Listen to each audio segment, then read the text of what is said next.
Hi guys, welcome to my channel. Today is going to be another hair tools review video. I haven't done one in a minute, and we're going to be talking about the pros and cons of the new Revlon one-step blowout curls. Now, many of us are familiar with the original, the plus.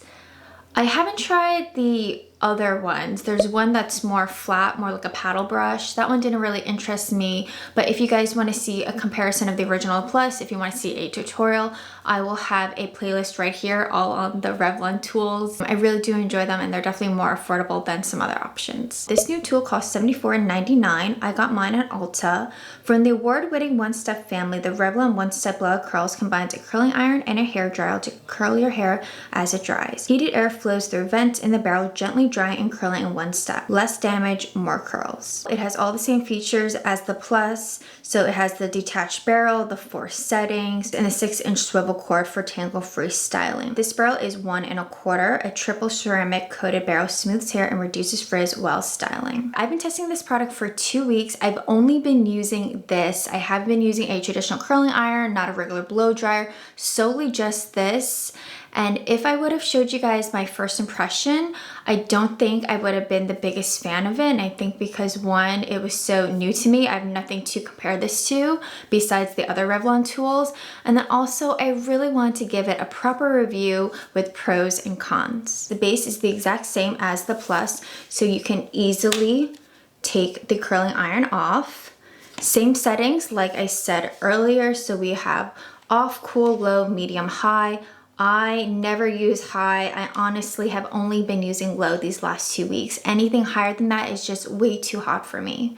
And also because it is so close to my ears, so close to my eyes, I am being mindful of that. It comes with this attachment, which was a surprise for me because I was wondering, how can you dry your roots if all you have is a curling iron? So this makes a lot of sense.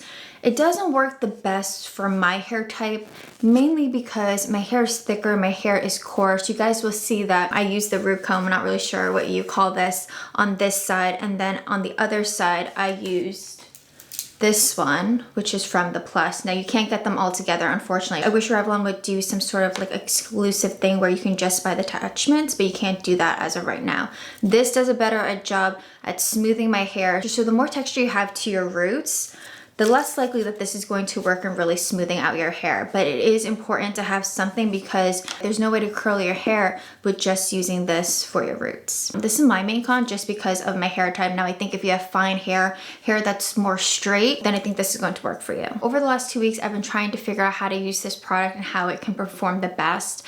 And I notice is that when you're drying your hair, like your roots, because you're obviously doing that first, and let's say you're using something like this, if you were to get a little bit carried away and you start drying your whole entire head, you'll notice that your curl might not last as long. Like it might look good the first day, but then it will look completely flat the second day, and that's what I've noticed. So I use this because I'm so comfortable with it. It does a really great job at smoothing my hair, and it's also just faster than the root one. So when doing that, then I went in with my curling iron and it looked great.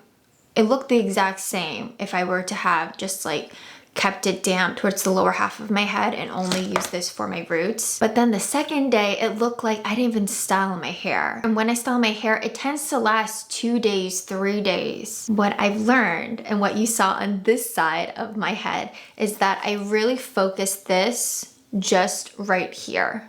Like dry my roots, make it smooth, and then really keep this towel dried. No matter what, you should be keeping your hair towel dried because the more wet it is, the harder it will be to curl your hair and evenly distribute the heat. I also tried my hair damp. The curls just seemed, I don't know, like crunchy. It just wasn't smooth, so that wasn't working.